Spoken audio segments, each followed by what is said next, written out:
Let me know once you can see my screen. You can see my screen, right? Not yet, Vikas. Or not yet? Okay.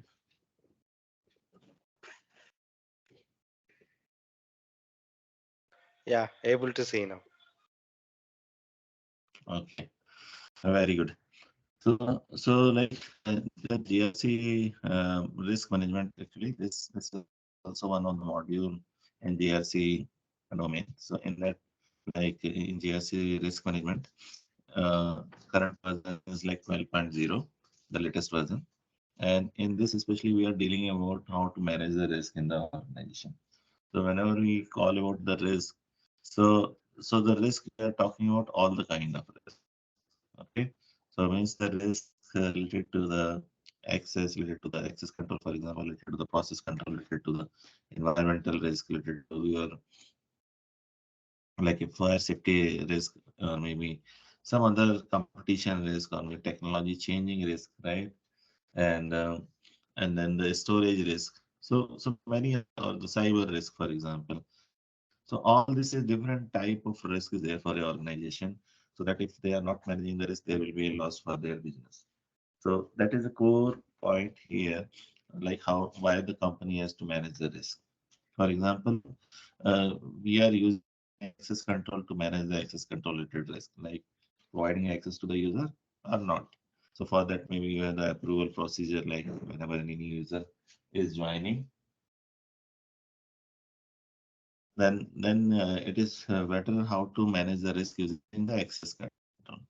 So like whenever any new user you are creating, so that you'll be taking the approval from the manager or the role owner to manage the risk. So unidentified person should not get the access of the system, right? So because if it is not be there, then it will be kind of risk that unauthorized person can misuse the access, right? For that, we have the access control for that purpose. Similarly, for the process control also, we have something. In case if you are given the access to a transaction to a user, but then you want to make a control that person cannot misuse it. Okay. For example, like if you are giving a access to a user to run a payroll, so they will be running a payroll in monthly once. So that either you can control with the access control, either to give that transaction to a user or not to give to the access to the transaction, right? But suppose you have given the access to a user to run the payroll.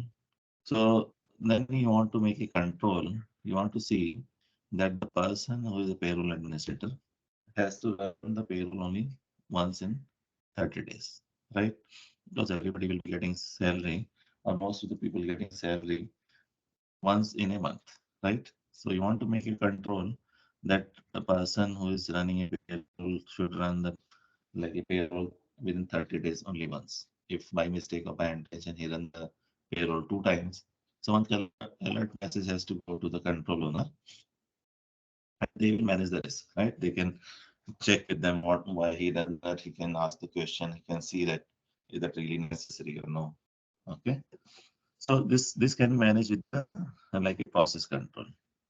But the risk management, then what is the use of the risk management? So some of the risk which is not really related to the system or related to the access, these risks outside that access. For example, like a fire safety risk is there. So if any plant is there, for example, so the plant cost is to manage or to build the plant is 100 crore rupees. The plant cost is there to build the plant, and then your client or your business will be like producing some material, and they are selling the material in the gym like 10 crores per day or 1 crore per day. They are having the sales for that product, right? So in case of any fire is there, assume. So first of all, their 100 crore rupees will be lost if the complete fire destroy the plant, right? But not only this, but they also have other risk also, that per day sales is also lost, right? Suppose the plant, building a plant, they will take like a 2 years, right? And then 2 years, after 2 years, they start producing the like material, and then every day they are earning 1 crore. So suppose the plant is lost, so not only 100 crore will be lost, but also per day earning 1 crore will be also lost, right?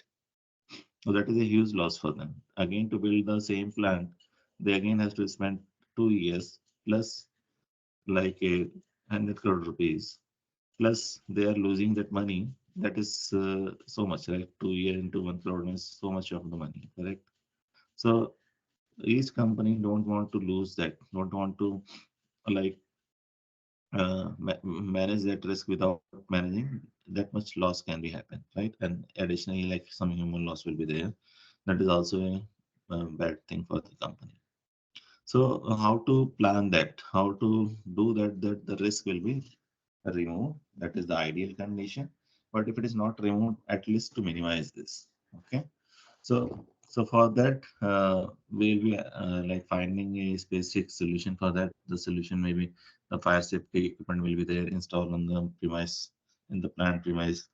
So so they will be having all this equipment so that in case of any fire is there, a small fire, they can at least overcome with this fire, right? So that is one plan. Either they can take the insurance. So if they take the insurance for 100 crore, at least some 100 crore will be recovered from there, right? And then the evacuation plan for human loss so that human loss will not be there. So these are some examples. Similarly for environmental also, environmental law. So especially the chemical companies, they have to follow the environmental law so that whatever the raw material or the waste they are producing, it should not be go to the soil or the water without treating. Okay. If they are not following the law, then the penalty will be there, or the maybe the authority can close their plant operation, right? So that will again be the loss. So how to do that? How to overcome that?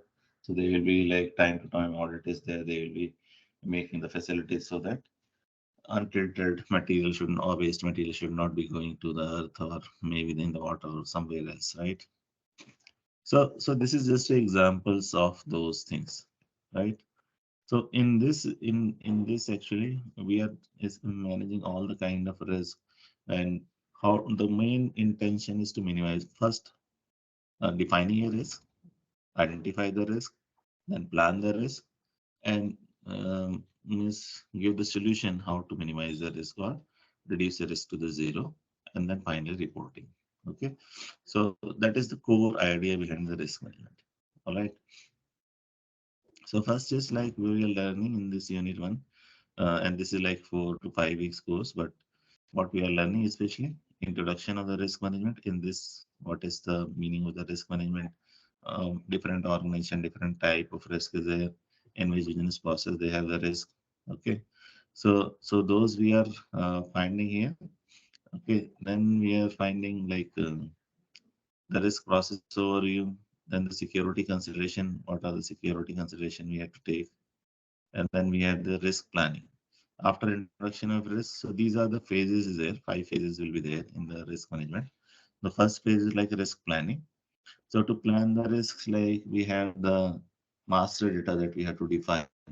Okay, like for which organization, which business process, sub process. So these comes into the master data for the risk management. Okay, so like master data, what are the master data? Organization hierarchy, organization view we are defining, and then in that we are also defining the risk and response catalog. So risk catalog like based on the different business process, okay, the risk will be defined. And what could be the response against each of the risk. So one catalog will be defined in the risk planning. Okay. So like a company having like a 10 plants, for example, in one plant they are producing something, in another plant they are producing something, and maybe they have the HR department. So for their different type of risk is there. So different business process, different type of risk is there. That definition we define into the risk planning. All right. And what are the activity associated with each of the risks? So that also we are defining in the risk planning. So any question till this point by anyone? Okay, No, anyone? Vikas. All good? Hmm? Yes, Vikas. Yes, Vikas. Okay, Venkat, anything? Look at your mute. All right. So after that, then the risk identification. So we define the master data. So how to define the risk, okay, identify the risk. So we define the specific process, specific method to identify the risk, like if this kind of risk is there. Suppose you take like a fire safety risk is there. So how we can find uh, this risk is there valid for the organization or not. So time to time fire safety equipment audit will be there, evacuation plan is there in the place, the map will be there. So this kind of like a steps you can say will be mentioned to identify the risk. Okay. Is there any fire kind of thing is there near to plant something?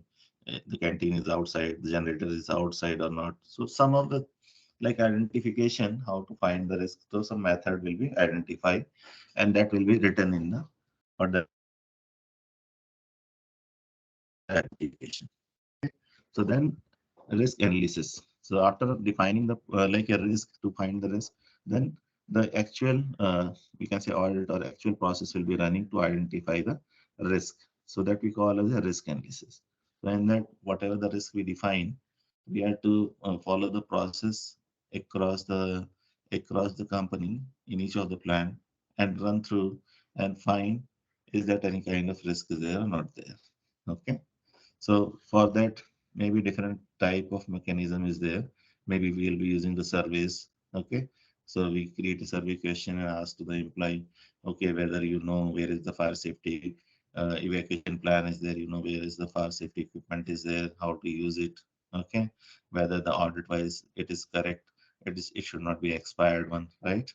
So all this is like they will ask the questions maybe. So that is one method is there. One is like a physical, you can say inspection will be there. Okay, that we call as a, like these kind of risk assessment you can call. We are assessing the risk whether the corresponding risk is exist or not. Okay, so for that there are different method will be there. So one method is like a Monte Carlo analysis is there. So in that like one sampling will be there. So they will take the sample of the data and try to analyze if it is fitting into their risk analysis or not. So if it is fitted into the risk analysis and you find some risk, so this risk will be identified. Okay.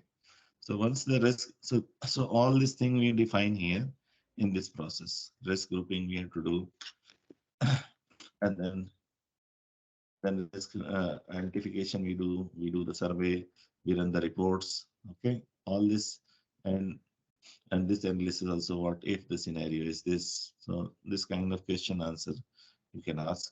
Okay, and then once you identify the risk, then how to respond to the risk.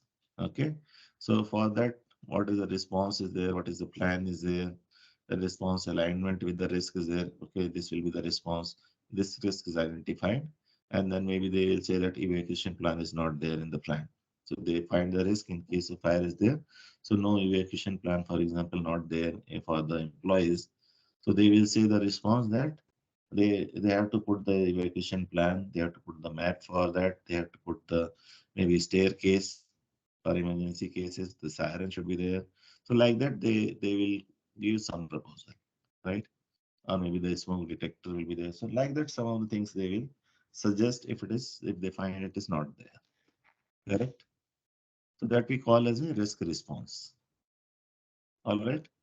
So this risk response is there. And then once the risk response is there, then how to control the risk means using the control a risk, you can define the risk planning response. And then we have something called a key risk indicator.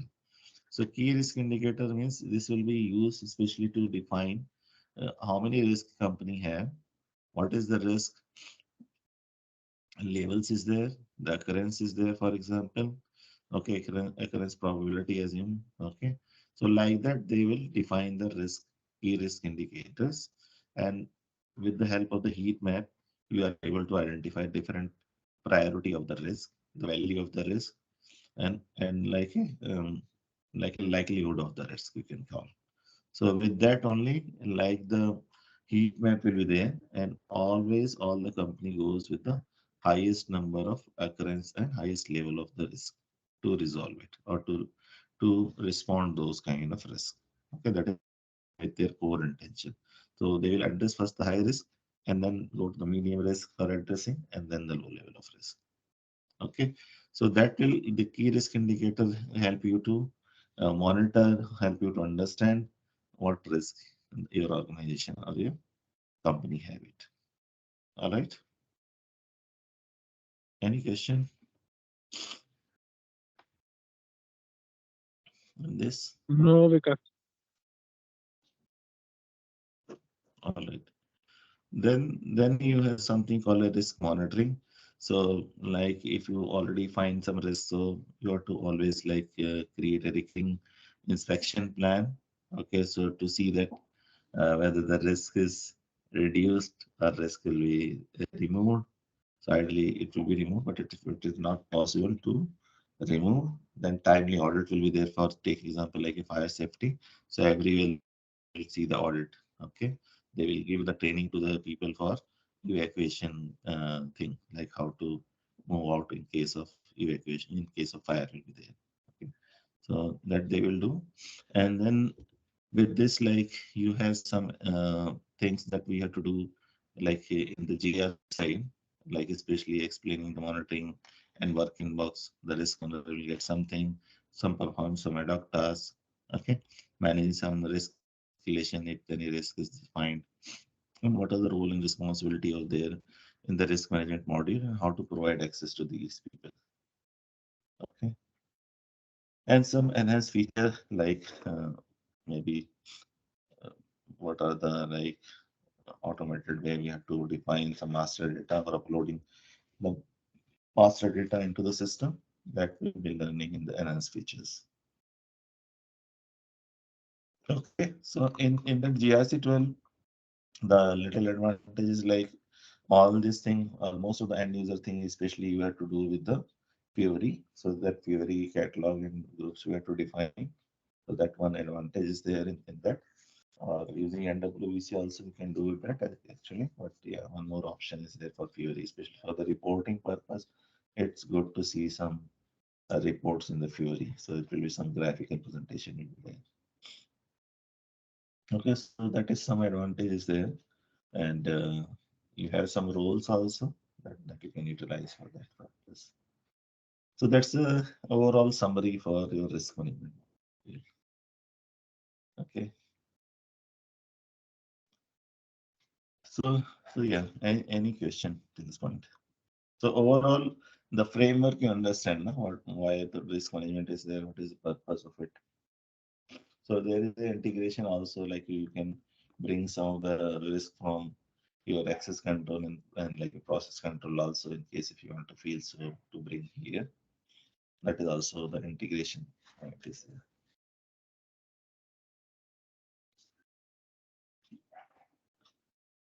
All right. So that's all from my side. Any question?